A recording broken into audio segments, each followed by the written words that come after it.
Hey everybody, alright, so we're going to continue with Chapter 9. I'll quickly review a couple of things we already talked about in Chapter 9, but you might want to review those maybe the last lecture or something.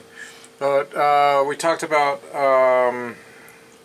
sort of how alcohols can either react with base or acid and to do other things. We did talk about how for one thing, you can take an alcohol and react it with a strong base, like LDA, super strong base. We call it super base. And then that gives us access to that thing called an alkoxide, right? And the alkoxide can attack an alkyl halide and make ethers. This is called the Williamson ether synthesis. So this will be a larger topic later in Chapter 9. The other thing is that alcohols can react with acid. In addition to reacting with base, they can also react with acid. When they react with acid, they get protonated, and they make these things called alkyl oxonium intermediates. What happens next really depends on the type of alcohol. So if it's primary, secondary, or tertiary, it acts differently. As we showed last time, reacting with a primary alcohol basically allows the molecule to undergo SN2 reaction, so like primary alcohol, HBr, and then you can do a primary like SN2 type reaction. Nucleophile kicks off the water as a leaving group, the good leaving group. Okay, this is all from last time. There's an example of it. Two primary alcohols, HI, and then they both get protonated, and then they both get converted to iodides. So that's all SN2. Primary is SN2. All right, all from last time. And then, I mean, mostly what we were kind of leaning towards was that primary undergoes, you know, if you compare primary versus secondary, tertiary, primary undergoes SN2 style reactions, secondary, tertiary, water's leaving group, and they undergo SN1/E1 style reactions. And that's kind of, that was a major thing that we talked about last time in Chapter 9.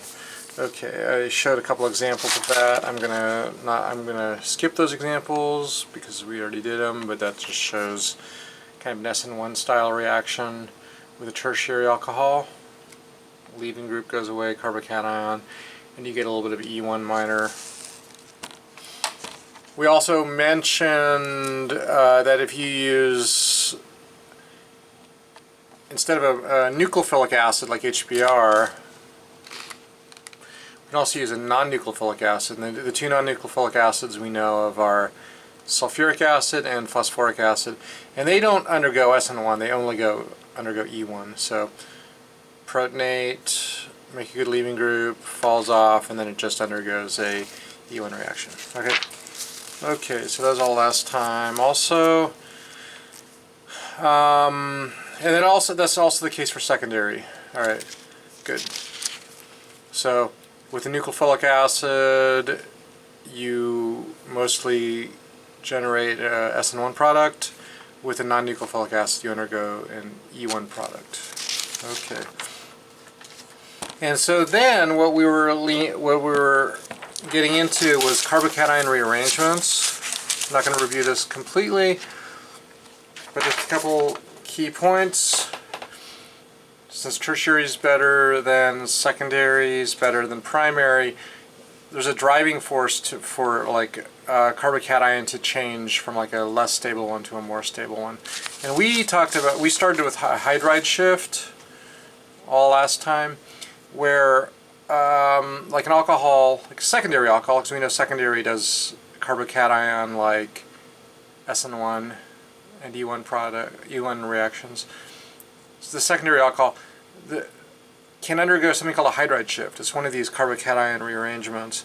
And so basically we protonate the alcohol and make a good leaving group. Leaving group goes away, and then a hydride shifts. H minus takes its electrons and jumps, and that creates a new carbocation, and then Br minus can attack. All right, and And so that shows how, you know, this is the kind of the expected product, right? If the OH falls off, you'd expect to get that, but that's actually the minor product. This is the major product, okay? All right, and like I didn't show the mechanism to form the minor because I don't want to have too many arrows, you know, so this is a nice abbreviated mechanism that just, you know, we understand Br minus could attack that and form that, right? But I was kind of emphasizing the rearrangement mechanism where the H jumps and you get a new carbocation, Br minus attacks. All right. Okay, so then we had a mechanism, and then the other thing. This is a PowerPoint slide that just showed how the shift actually occurs. It's easy to go from secondary to tertiary, right? Because you would get a more stable carbocation. But we occasionally also get secondary to secondary or tertiary to tertiary. So those are like equal energy intermediates, right? This one makes the most sense because you're going to a lower energy intermediate. But these things can hop in a way that goes from the same energy to another of the same energy.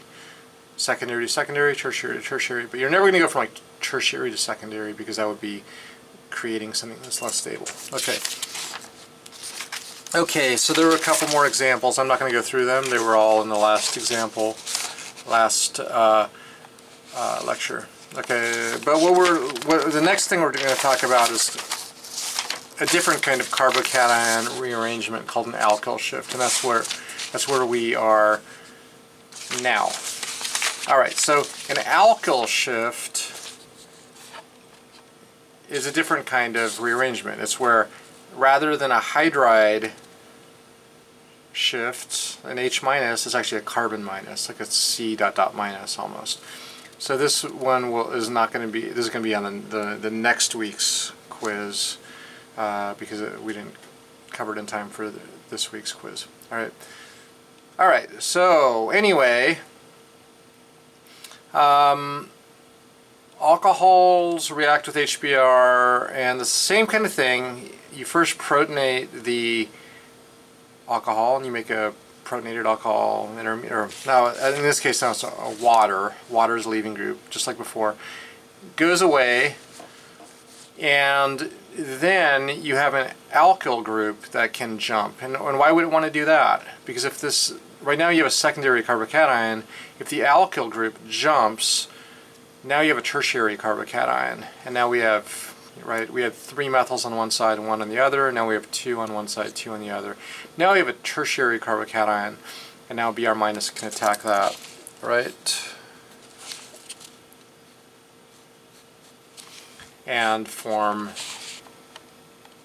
the product. So I'm drawing a little arrow there. Okay, yeah. So that's another kind of carbocation rearrangement. Right now you have hydride shifts, which we just talked about, and alkyl shifts.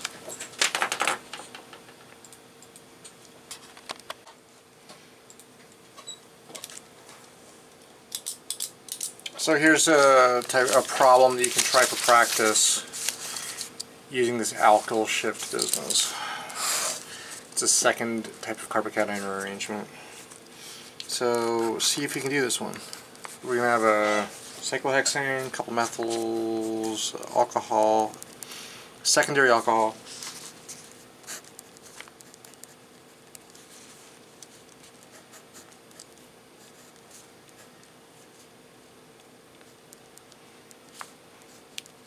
Alright, and then rearrangement to form the bromide at the tertiary position. So I'm going to let you do this one for practice. Alright, and but in general, what's the mechanism? Alcohol is going to grab the proton to make water as a good leaving group. Water falls off, make a secondary carbocation. A secondary carbocation, and then one of these methyls jumps, shifts, and that creates a tertiary carbocation, and then Br minus can attack. Alright? Good.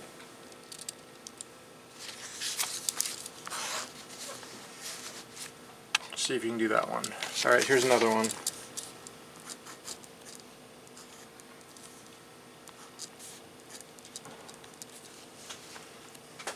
Alright, we talked about how you can get a secondary to a secondary shift, and that might happen here.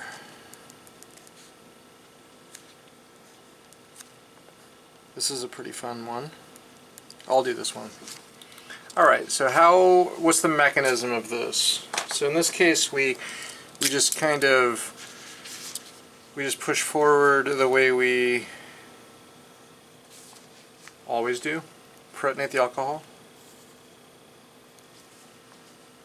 Okay, and you protonate the alcohol, and then what happens? Now you have a protonated alcohol.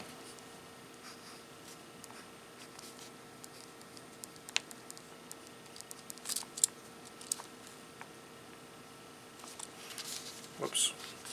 What is the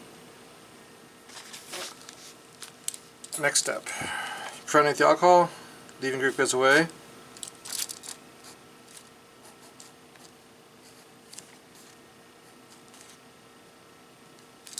Alright, where are we trying to get to? We're trying to get to the iodide up there. So ultimately the carbocation's got to be up there, right?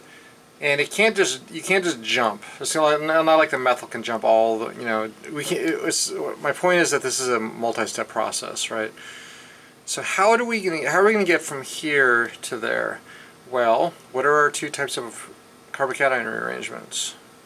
We have a hydride shift and we have an alkyl shift. How about we first do a hydride shift, because you only can do one at a time. We'll hydride shift from there to there, and we'll alkyl shift from there to there. Maybe we'll do that. Alright, so we draw our hydride.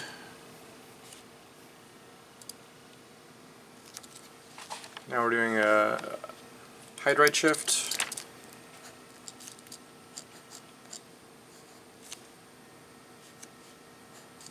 Now we have a carbocation next to those two methyls. And to do this alkyl shift, I'm gonna draw CH3 out, circle the whole thing.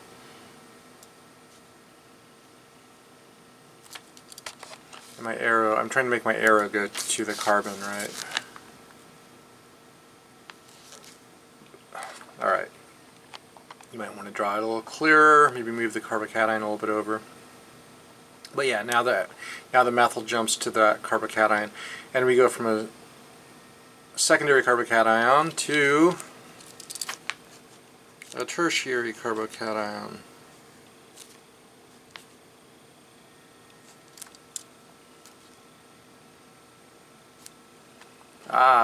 Now we know how to finish this reaction up to form this maybe more stable product.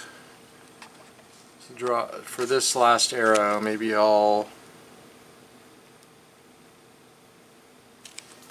kind of attack on the other side just to relieve the congestion. Alright, so it attacks the carbocation there.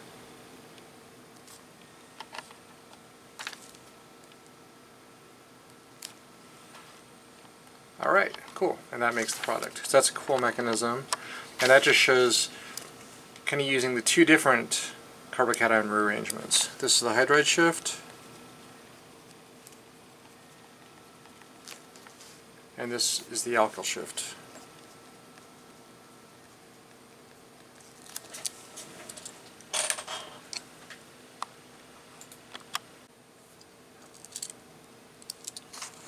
Okay, so we're still on number 3, carbocation rearrangements. I'm going to just quickly mention that you can do a shift with a primary alcohol, which is weird because what do we know about these reactions and using primary alcohols? And do we know about primary alcohols allowing carbocations? And the answer is no, you cannot do any kind of carbocation chemistry with alcohols. So we're going to say what? And we're going to say without carbocation. So these kind of shifts can occur, but there's no carbocation intermediacy. Okay, so we'll just show an example. We'll just show one example of this.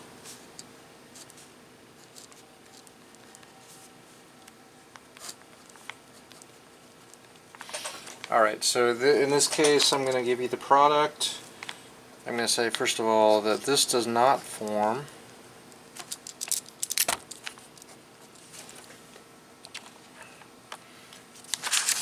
But that the product is actually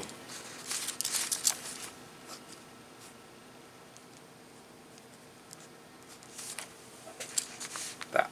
And let's propose a mechanism for it. And we can't use carbocations because this is a primary alcohol. Alright. So how do we do it? So we do the first step, we protonate the oxygen. Okay. This is the only product that we observe. Oh wait, actually, my bad. Slight difference. This is actually in the wrong place.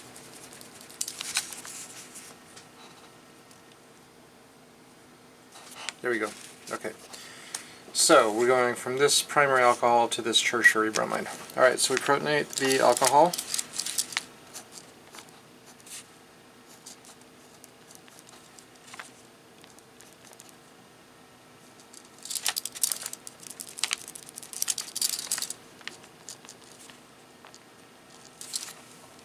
Normally you'd say, oh, the alcohol falls off and you make a carbocation, but that cannot happen because of the instability of the primary carbocation. Okay. All right. So what we do instead is a little weird. We just use one of these CH3s, and rather than rearranging to make a different carbocation, this actually just jumps like this, and that creates a tertiary carbocation. But it's not like we're converting one carbocation to another. We're just jumping to kick off the water as a leaving group, kind of. And what does that create?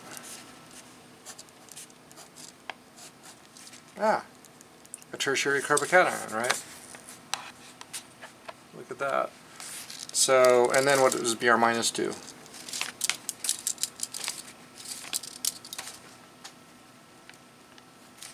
It attacks, and then it attacks the carbocation, and then we form the tertiary bromide. Okay, cool.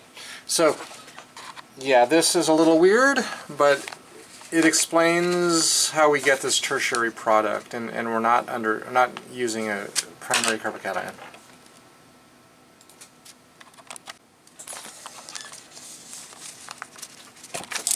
Okay, next topic, number 4, is, so we're going to talk about esters a little bit. Very briefly, we just need to introduce the concept of esters. And we're going to talk about organic esters and inorganic esters. This is a little weird because you might know what an ester is. You might know what an ester is. We talked about esters, right? It's like a C double bond O next to an oxygen and a carbon. So that's what an organic ester is. What's an inorganic ester then? So let's first talk about organic ester. And kind of the idea that an ester is sort of composed of a carboxylic acid part and an alcohol part. And what happens is, and this is actually an organic 2 reaction, there's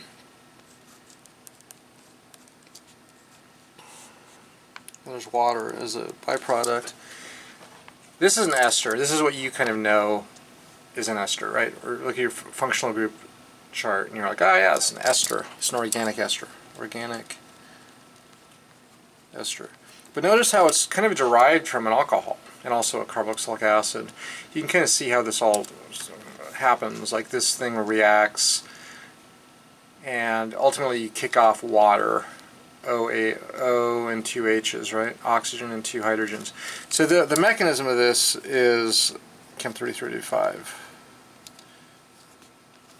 So let's not worry about the mechanism right now of that reaction, but just say, oh yeah, well that's an organic ester, and the ester is sort of derived from an alcohol and a carboxylic acid. Okay, so now what's an inorganic ester?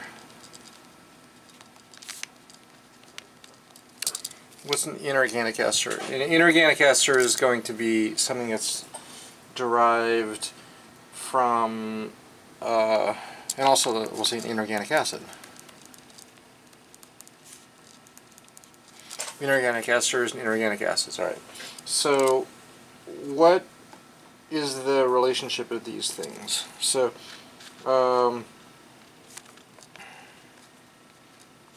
think about phosphoric acid. All right. So, if that's phosphoric acid, what would a phosphoric ester look like? Phosphoric acid. It would be, you know, one of these OHs be a OR group, just like up here we turn to the OH into like an OR group, right? So that would be a phosphoric ester. So we'll say RO P double bond O OH OH. That would be a phosphoric ester. Alright, so now we know kind of what an example of an inorganic ester would be. It's not totally inorganic because, you know, the R group might have a carbon in it, but this part of it is definitely inorganic. The R group might be an ethyl group or something, and that would be a phosphoric ester. What about sulfuric acid? S double bond O double bond O. That's sulfuric acid. It's an inorganic acid.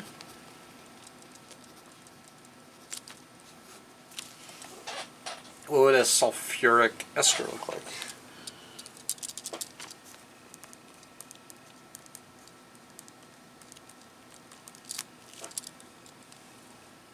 Alright, that would be a sulfuric ester. Okay, so this is the concept of inorganic esters, right? You have an acid, and if you replace the OH with an OR group, it becomes the concept of an ester.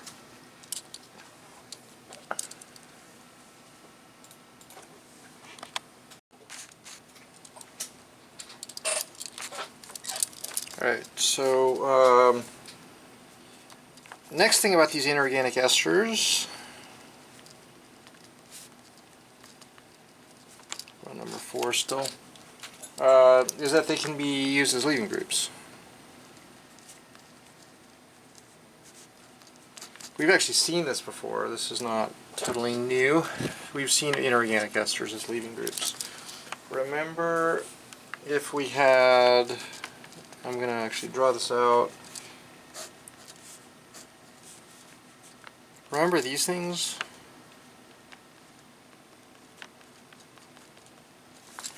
Remember those? What were those again? Those were these S double bond O and then some kind of carbon thing. Those were leaving groups, right? And if I have a nucleophile,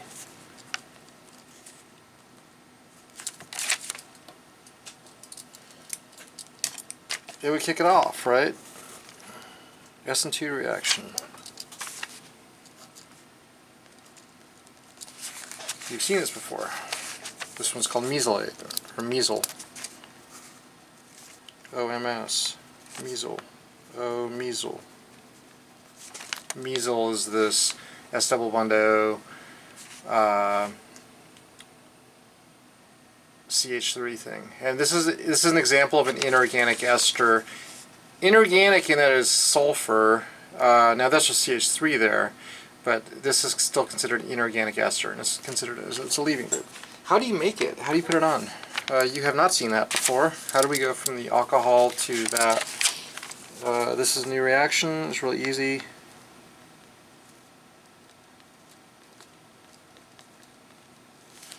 So it's chlorine, S double bond O CH3. Chlorine, S double bond O CH3. And we have a mild base in the solution. What's the mechanism of how the alcohol reacts with this thing to make this? It's really easy. This oxygen attacks the sulfur and kicks off the chlorine. That's pretty easy, right? It's got one more step.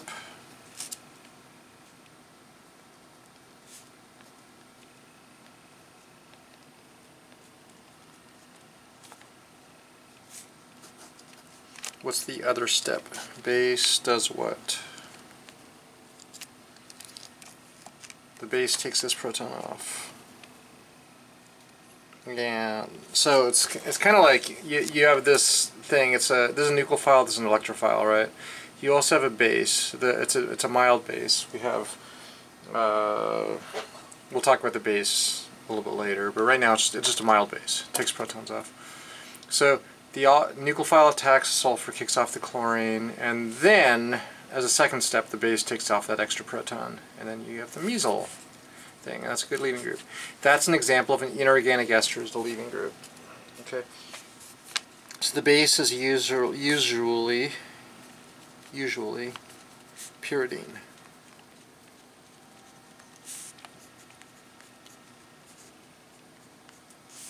And that's pyridine. It's a benzene with a nitrogen. Sometimes we abbreviate that PYR dot dot. The dot dot refers to the nitrogen with a lone pair on it. Okay. Another example.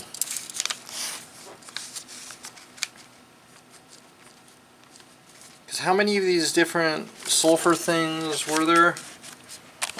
Funny sulfur leaving groups? There are 3, right? There's a CH3, there's CF3, and there's a benzene with a methyl on it. Let's show another one.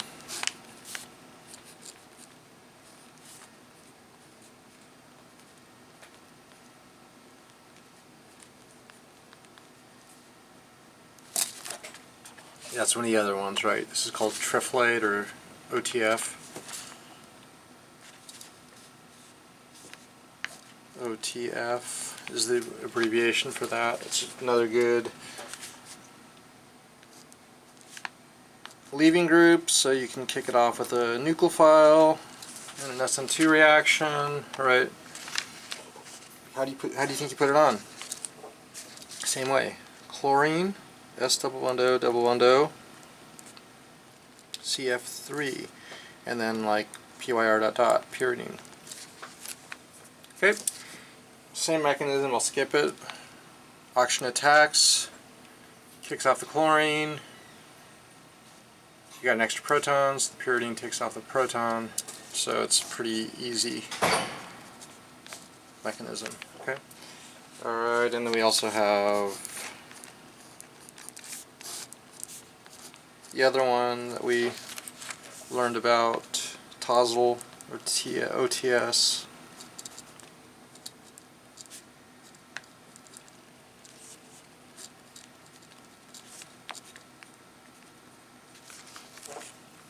And it's the same thing. Chlorine, S double bond O.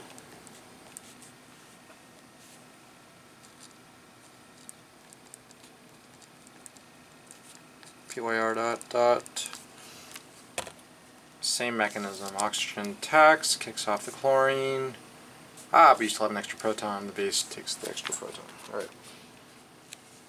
And as we said several times already, all of these are great leaving groups for SM2.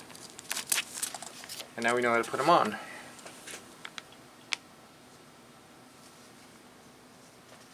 And why do, if you're doing SM2, why don't you just have the nucleophile attack the alcohol, right? Why don't you just have this nucleophile attack the alcohol? Well, of course, alcohol's a bad leaving group, right?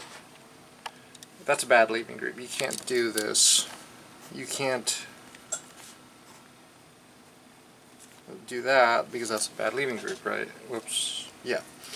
Yeah, you can't react an alcohol with a nucleophile in an SN2 manner because alcohol is a bad leaving group. That's why we have to do this conversion to good leaving groups.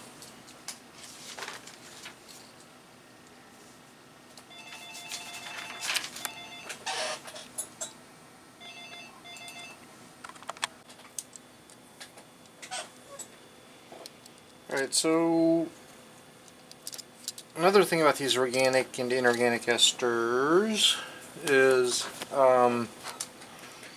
that there's a couple specialized reagents that we use to create leaving groups. The reagents are SOCl2 and PBr3. And these solve some problems that we have with like carbocations and things like that. Alright, so SOCl2 and PBr3, these use inorganic esters as intermediates.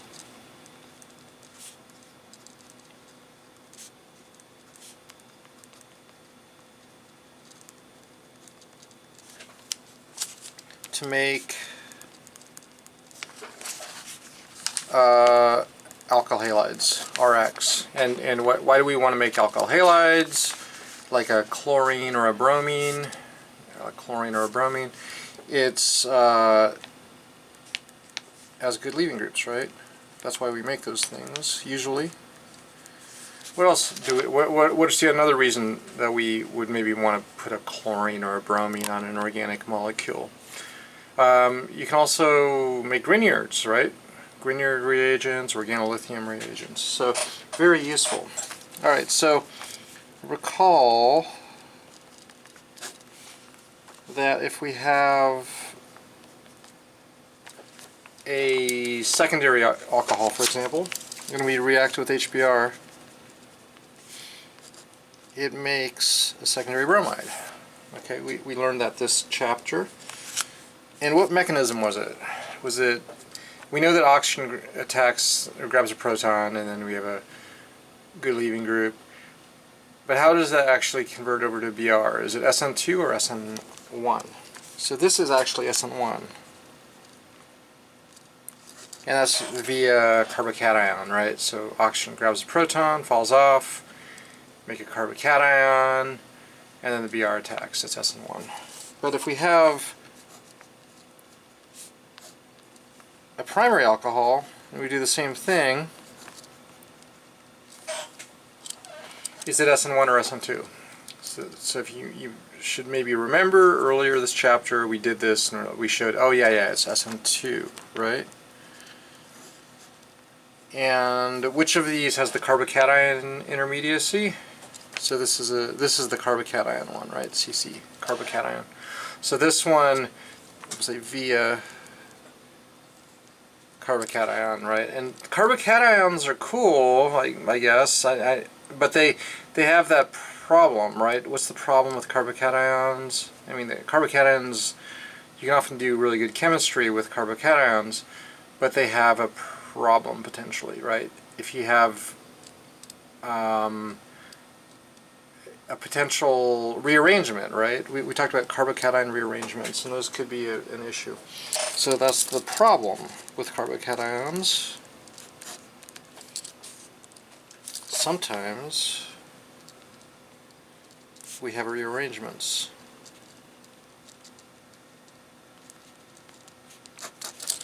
And that can lead to issues. So for example, if I have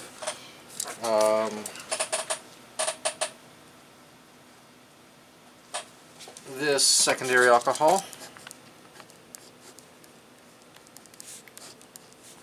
and what if I just want to cleanly convert the OH to a Br, right? If I just want to cleanly convert the OH to Br, and I use HBr, which is secondary alcohol, makes it SN1, you can't cleanly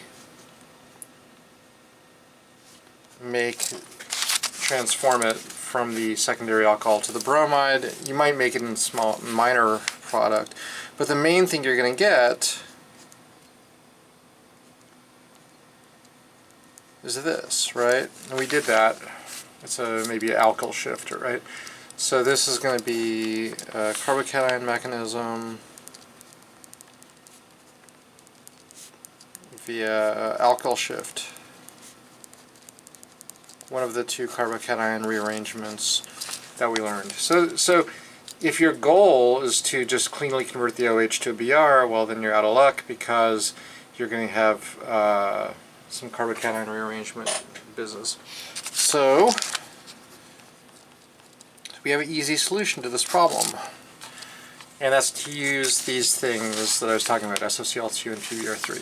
Okay, so for example, and this works for primary or secondary. Okay, so I would just say that this solution is a general solution for primary or secondary alcohols. We'll show it for primary and we'll also show it for secondary. Okay, so if I react primary alcohol with PBr3, I cleanly make a primary bromide via SN2 style chemistry. Now, of course, you can also use HBr for this purpose, but this is maybe better. It generally causes less problems. All right, so we're reacting the primary alcohol with PBr3, and we end up getting a primary bromide out. So this is a very cool solution. What's the mechanism of this? Let's draw PBr3 out. We have Br, Br, Br. Phosphorus, Br, Br, Br. And what's going to happen is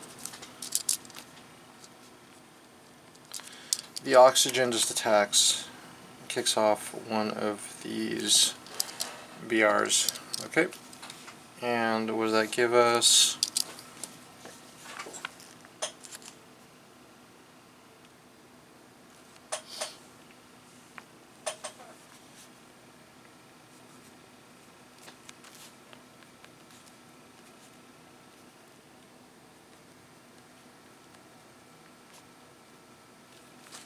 Something like that. We lose a proton. It might be from Br minus or something. So something takes off that proton, and you could draw Br minus, take it off, or just say minus H plus. And now we have PBr2. And there's typically additional Br minus around, and now this thing is a good leaving group, a good SN2 leaving group. Good leaving group. So Br minus comes in and attacks and kicks us off, and gives us the bromide. Okay, so the whole thing falls off as a leaving group. All right. So that's how PBr3 converts primary alcohols to primary bromides. Okay, also works for secondary. For primary and secondary SN2 on primary and secondary alcohols. Alright, and let's show it for a secondary, but this time we're going to use SOCl2, which is the alternate one. And that does the same exact thing, but it converts alcohols to chlorides.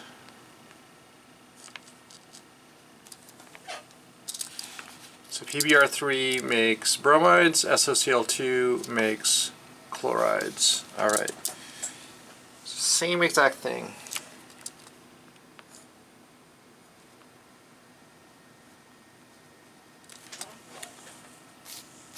What's the mechanism? So now alcohol is going to attack the sulfur and kick off a chlorine.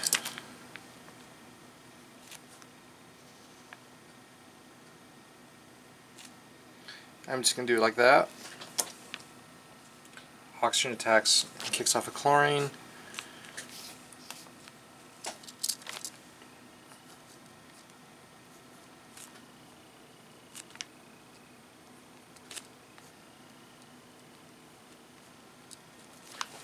Anything missing? Maybe maybe a charge on the oxygen.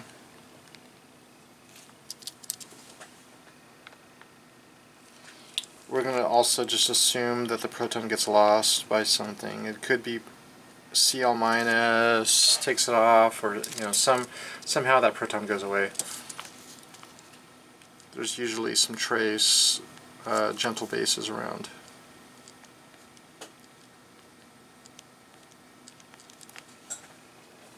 Okay. Now that thing is a leaving group. This thing is a leaving group. A temporary leaving group, including the oxygen. That whole thing's a good leaving group. And now Cl minus, and I'll just draw Cl minus over here somewhere. Cl minus is going to come in and kick off that good leaving group.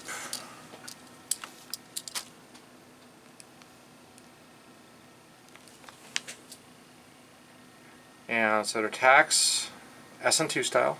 This is all SN2. It's not SN1, and by it not being SN1, we eliminate that whole leaving, or the carbocation business that we were worried about, right? So chloride attacks. Now for this one, it's a little different. It attacks, this bond breaks and generates a double bond on oxygen, double bond sulfur, and it actually kicks off a Cl. And what's our leaving group? What's the byproduct with SOCl2? It's actually SO2 gas.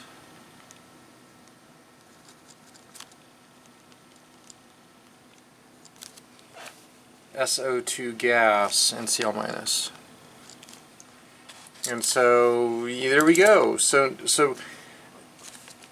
if you want to convert a primary alcohol or a secondary alcohol to the corresponding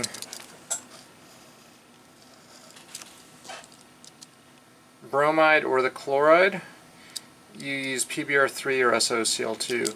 Both of those eliminate all the carbocation rearrangement business. So no carbocation intermediates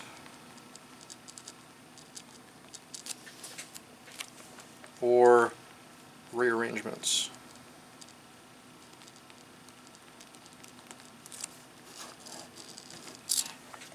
Okay, cool. So that's what those two reagents do.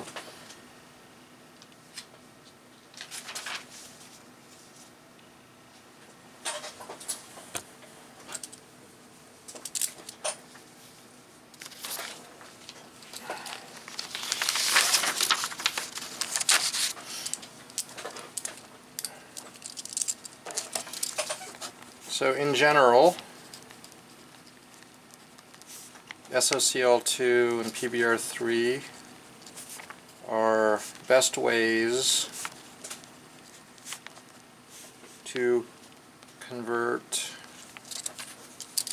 primary or secondary alcohols. Primary or secondary alcohol to the alkyl halide, either bromine or chlorine, okay? And without carbocation rearrangement.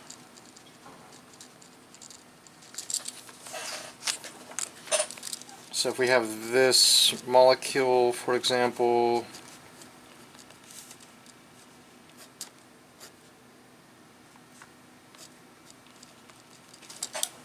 has a primary alcohol and a secondary alcohol. If I react this with HCl, or I react it with SOCl2, I get different products. Now the primary alcohol is not really a problem here. It's that secondary alcohol with the hydride next door, which might make a tertiary chloride. So under HCl conditions, yeah, that one's not a problem. The primary alcohol easily converts to the chloride. but more likely what you're going to have is a hydride shift from the secondary alcohol to make a tertiary carbocation, and then yeah, not exactly what you want, but with SOCl2 you cleanly get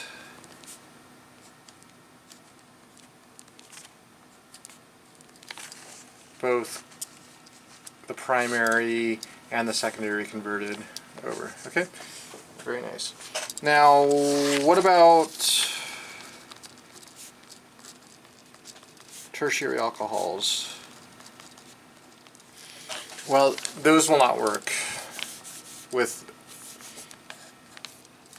you cannot use SOCl2 or PBr3. You need to use the acid, like HBr, for example, or HCl, because and this will always undergo a carbocation mechanism, and potentially with rearrangements. Okay, so if I have this alcohol, for example, and I want to convert it to the bromide, it's tertiary, right? You always just use HBr, and you potentially have carbocation rearrangements with tertiary alcohols. All right. Cannot use SOCl2 or PBr3 for tertiary alcohols.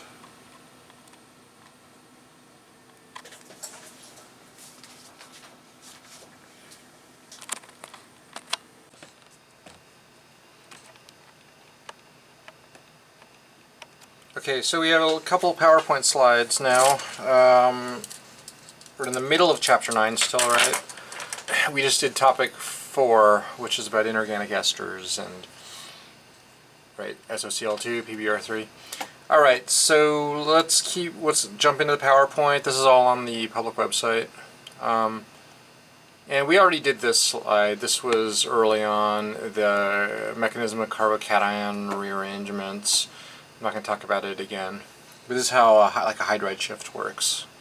To go from a secondary carbocation to a tertiary carbocation, right? We talked about that before. Now we're on to topic number 5, which is the background of the ether functional group. So we have to talk a little bit about ethers, okay? And naming. A little bit of naming on ether functional group. So there's kind of two methods. One is, I call it the XY ether method, and this is like for very simple ethers where you have like two different substituents on the ether, right? Ethyl methyl ether is a pretty easy molecule. What do you think it is? It's an ether, which is just an oxygen with 2 carbons. You have an ethyl and a methyl on it, right? That's a pretty easy one. What do you think this is going to be? Well, we have an ethyl, and that's called a phenyl group. A phenyl, right? A benzene is, as a group, is called a phenyl group. So it's ethyl phenyl ether. Ethyl phenyl ether. Now, this is a really boring one, but it's one of the most popular ethers on the planet in terms of being an industrial solvent and reagent. This is diethyl ether. Diethyl ether. Because you have 2 ethyls. Okay, now we have a methyl group and a, what's that called? Something butyl, right? Something butyl. What is that? Methyl, it's a tert-butyl. So it's called a methyl tert-butyl ether, or tert-butyl methyl ether. Tert-butyl methyl ether, or methyl tert-butyl ether. Both of those are actually used. I think alphabetically the top name might be preferred, BM, right? And it's also it's popularly known through the acronym MTBE. Now this is a controversial gasoline additive, maybe less controversial now. I think it's used kind of commonly as like an anti-knocking agent in gasoline. It has been like it's kind of leaked into the ground at some gas stations, and there's some controversy about that also. But I think it's still used pretty commonly. We also use it as a solvent, like a extraction solvent, like in separatory funnels and things like that in the lab, as an alternative to diethyl ether. Right, diethyl ether is great, but it's super flammable and can catch your lab on fire if you're not careful with it. All right. Okay, so what's this? The second method is called the Alkoxy substituent method. So this is for ethers that are just a little bit more complicated in terms of their chemical structures. So, of course, we can think about diethyl ether, but another way to think about it is like I have a ethyl group. I have an ethyl group, and on that ethyl group is a ethoxy substituent, right? We have like oxygen and 2 carbons is called ethoxy. So I could call this ethoxyethane. Now that is a really ridiculous name. Nobody's going to use that for diethyl ether. I'm just demonstrating the system for this. This second naming system is very useful if your chemical structure is a little more complicated. So for example, like this.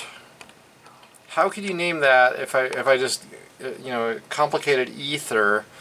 If I just call it like the left substituent and the right substituent on the oxygen, the above naming system, this top naming system would not work for a complicated thing like this. But we could call it like an ethoxy group on a cyclopentane, right? So maybe 1-chloro, 2-ethoxy cyclopentane. 1-chloro, 2-ethoxy cyclopentane. Of course, there's also stereochemistry. 1-chloro, 2-ethoxy cyclopentane. That would be a good start for the name. And if we want to give the stereochemistry, I think it's 1R, 2R, I think it's, 1-chloro, looks like it's R, and the ethoxy is also R, so it would be 1R, 2R, 1-chloro, 2-ethoxy cyclopentane, if we wanted to give stereochemistry. But that just describes the basic name of that, okay? 1R, 2R, 1R, 2R. Here, how could we describe this one using this Alkoxy substituent method? Above we called it ethyl phenyl ether. Here we might call it something benzene. What is that thing? Ethoxybenzene, right? Okay, so we have two different naming systems that we can use depending on the complexity of the ether. Okay, so then there's different types of ethers. There's kind of linear ethers, like diethyl ether is a linear ether. We've also talked about THF. It's a common solvent, tetrahydrofuran. This is a very common name, THF. Everybody uses THF as a name for this molecule. There's also an IUPAC name, oxacyclopentane, which is very less common. Nobody really uses that one. Okay. So it's a bit like cyclopentane with an oxygen in it. Of course, there's not 5 carbons here, so. But the book mentions this, I just want to bring it up. Nobody really uses oxacyclopentane as a name for THF. Okay, and both of these solvents, ether, diethyl ether, and THF, are used commonly for as inert solvents for reactions like hydride reduction and also organometallic, which are like including Grignard, right? So the Mg, this bottom one's called a Grignard reagent. So that's where we've seen these before. Either like a hydride reduction, lithium aluminum hydride, THF, water. What's the product? You could do the mechanism, H- attack. That's an abbreviation for H dot minus, and it attacks, and then you can draw the alcohol product. And also diethyl ether or THF can be used as a solvent for Grignard reactions and reagents. So magnesium inserts between the carbon-bromine bond. No mechanism for that, right? We didn't learn a mechanism. But we did learn a mechanism for the second step, which is like carbon ... minus attacks the ketone and makes a tertiary alcohol. So see if you can draw that product also. Okay, and then also these cyclic ethers, you know, a name for them is oxycyclopropane, which is not very commonly used. This is also a functional group called an epoxide, and this is a hugely important thing in organic chemistry. The epoxide functional group is this three-member ring with an ether. It's a cyclic three-member ring ether. It's highly strained. It can be opened up by nucleophiles, kind of like an SN2 reaction. That is a huge thing that you're going to see until the end of Organic 2. We're going to see it here, and we're going to use it like crazy in the next chapter or two, and then you're going to see a lot of it in Organic 2. So don't forget about this. Okay, here's an example. Here's an example. So one of the things these things are used for, epoxides, are like a Grignard. A Grignard can attack it from the least hindered side, the left side, because there's the left side's less hindered, the right side's more hindered. It can attack it. Phenyl ... minus. It's a benzene ... minus, right? pH is an abbreviation for benzene. Can attack the left side, open it up, and then protonate the oxygen. So we'll see the mechanism of that later in the chapter, in this chapter. Okay? So epoxides will be introduced in Chapter 9, and then we're going to use them like crazy all the way through the end of Organic 2. So that's an epoxide.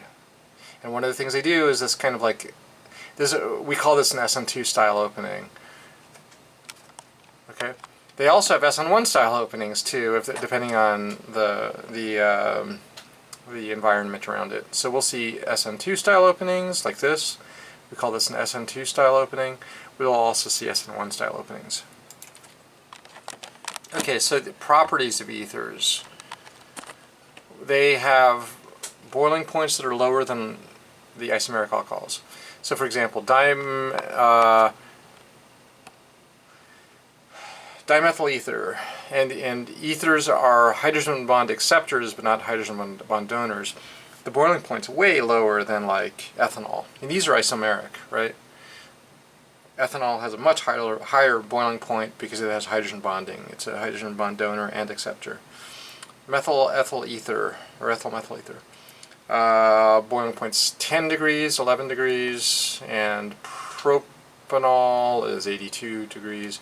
Diethyl ether boils at 34 degrees. Butanol is the isomeric alcohol. It boils at 117 degrees because you have a lot of this van der Waals interaction. And it's a linear molecule. Those generally have higher boiling points, right? And then how about dibutyl ether? It boils actually 142 degrees, so kind of high. How does that compare to octanol, which is 8-carbon alcohol? 194 degrees, because you have the hydrogen bonding aspect of the alcohol. Okay, and then we have, this is an interesting thing. These things are called crown ethers. It's a type of cyclic ether. I think this is the right page number, but it's near the end of Chapter 9. Crown ethers. Okay, so one example of this is called 18 crown 6. Okay, crown refers to this weird arrangement of like oxygen, carbon, carbon, oxygen, carbon, carbon, oxygen, carbon, carbon, oxygen. 18 means it's an 18-member ring. So if you count all the heavy atoms and exclude the hydrogens, it's 18. Crown means it's a crown ether. So it's an ether that has this kind of cyclic arrangement. Okay, what does a 6 mean? There's 6 oxygens. 1, 2, 3, 4, 5, 6. Okay. How do you draw it? How do you draw 18 crown 6? What I usually do is I start with the 6 oxygens. And then and make them kind of like a hexagon or something. Then I draw a bunch of CH2, CH2 all around. So CH2, CH2, those are the you know, carbon, carbon. And then, yeah, try this. Try this in your notes. See if you can draw 18 crown 6. It's pretty easy. Why are they interesting? Because the cavity is big enough to insert counterions like potassium. And it fits in, and all the oxygens are delta negative, right? All the oxygens are delta negative. And the counterion is positive. So 18 crown 6 is particularly useful to solvate potassium. So potassium fits in right inside there. And it causes some pretty cool reactivity. For example, and also let's show the other cavity sizes. Lithium fits into 12 crown 4. So there's other different crown ethers, and they all fit different size cations. Lithium fits into 12 crown 4 really nicely. Sodium fits into 15 crown 5, and potassium fits into 18 crown 6. So each of these kind of fit in, and you can kind of do cool reactions that don't work as well in the absence of the crown ether. For example, most importantly to organic chemists, the use of crown ethers creates a free and often reactive anion. So if the cation gets tied up in the crown ether, the anion is free to react, and that makes the anion more reactive. It's sometimes called a naked anion. So example, if we do potassium cyanide, it's an SN2 reaction. You've learned about this. Secondary bromide gets kicked off, and you make the secondary nitrile, right?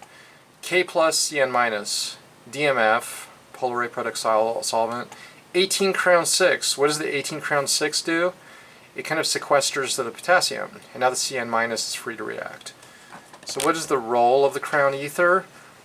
It just kind of ties up the non-reactive, not important cation, and then the Cn minus is free to react. Okay, here, SN2 on a secondary, very nice. Sodium plus N3 minus does a nice SN2 with inversion. DMSO is a cool polar A product solvent, just like DMF was a polar A product solvent. And then if you're using sodium, you might use 15 crown 5. What if you're using lithium instead? Which one should you use? Not 18 crown 6, not 15 crown 5, but for lithium you would use 12 crown 4. Okay, so each of these kind of, what it does is it improves the reactivity and the speed. So each of these reactions goes faster if you throw in the crown ether. That's almost all you really got to know, and you might see it on the exam. You know, I may actually ask you, hey, draw some 18 crown 6, or hey, draw 15 crown 5. So practice that. See if you can draw 15 crown 5. Draw 5 oxygens in a pentagon, and then a bunch of the CH2 units. And then it'll look kind of like that. 15 crown 5, right? Cool. Okay, now we're going back to the paper.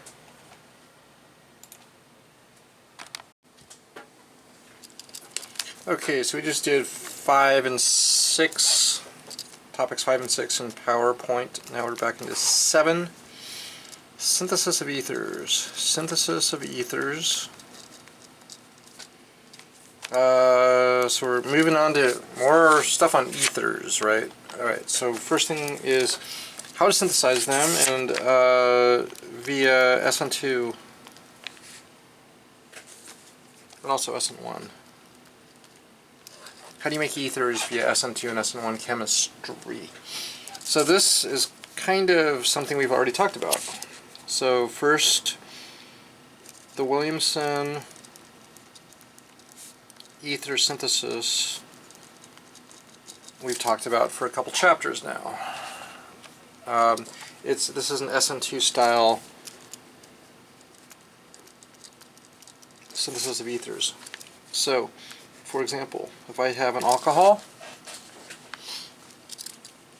and I treat it with NaH, remember that we have a couple different hydride reagents. We have like NaBH4, we have AlH4.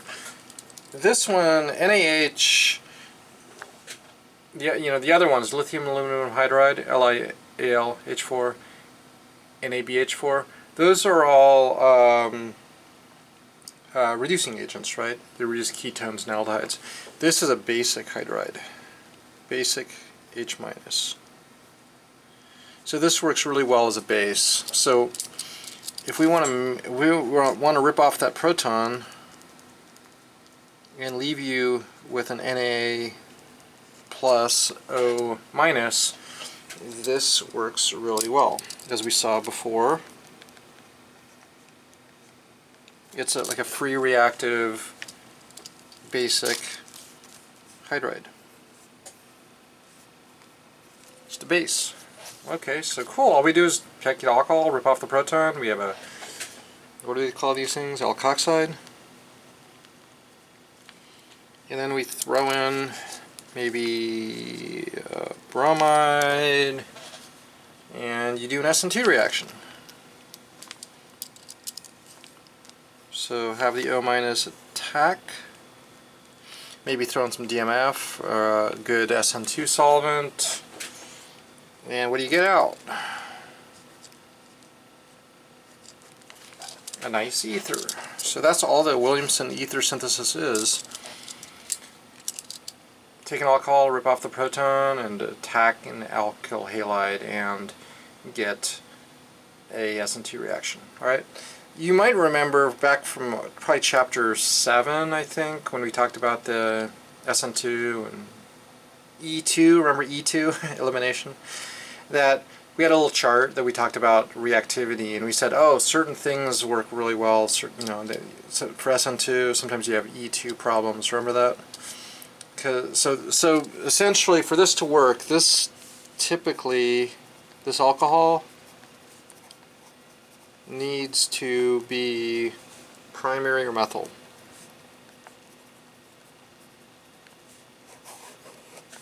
That alcohol needs to be primary or methyl, and the alkyl halide needs to be primary or methyl. So the alkyl halide, the bromide thing, typically primary or methyl. So if you have both of those requirements, then this usually works. Otherwise, you may have to worry about E2 reactions. So for example, I think there's a homework problem, HW911B, where it says, make this ether.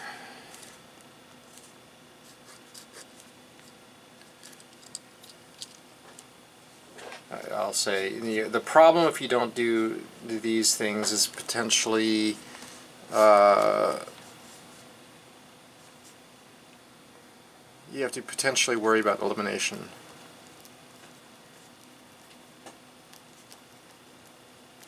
And that's why we do this. We worry about doing primary methyl, primary methyl. Okay, so if we want to make this as an ether, we're like, oh, let's make that as an ether. There's two potential ways. One that's good and one that's bad. Okay, because you can either make this bond or this bond. So I can either I'll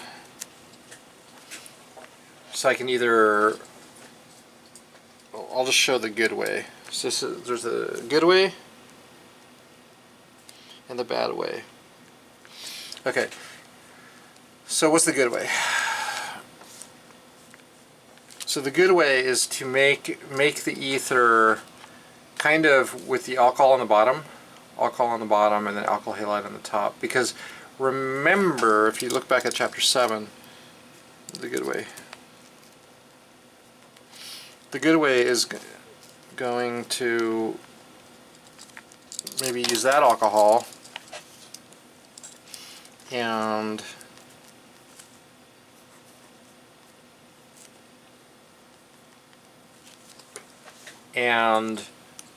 how do we do the Williamson? First you need a base, then you need an alkyl halide, NaH, maybe CH3I.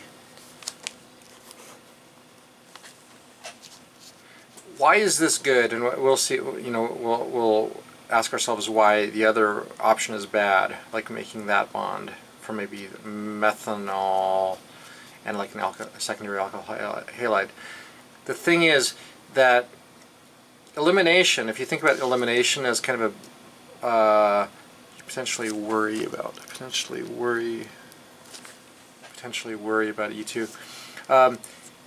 The thing is that if you have a methyl iodide, elimination is completely eliminated. Elimination can't happen, right?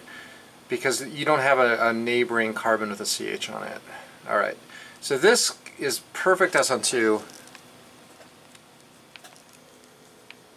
Okay. But if you do the bad way, you have a potential for elimination.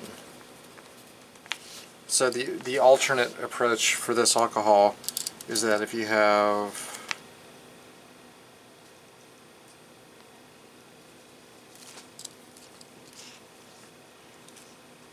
like, let's redraw it.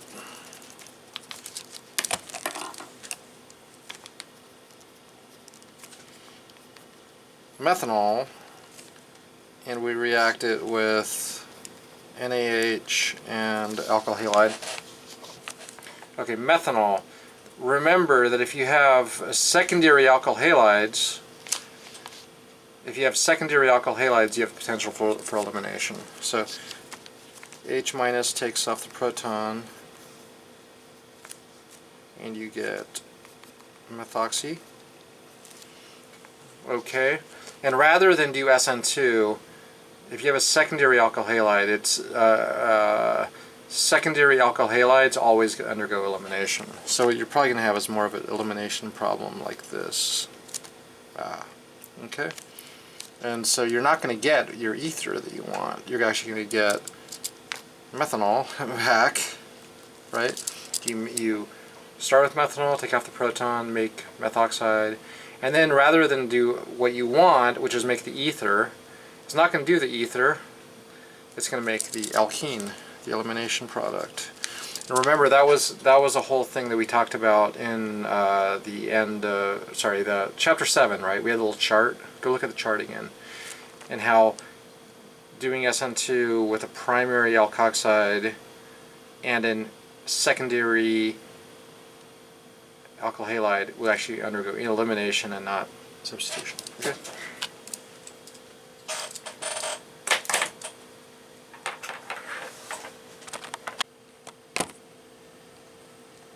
Okay, so we'll continue with this ether synthesis business next time. But this is a cool homework example that sort of shows a strategic approach to making an ether using Williamson, where we have a kind of a good solution and a bad solution. The good solution actually uses a secondary alcohol, but the reason that we can get away with a secondary alcohol is because you're making a methyl ether, and methyl ethers don't have elimination as a problem, right? And then we have a potential bad solution where we use methanol, and that actually on a secondary alkyl halide you get elimination and not substitution.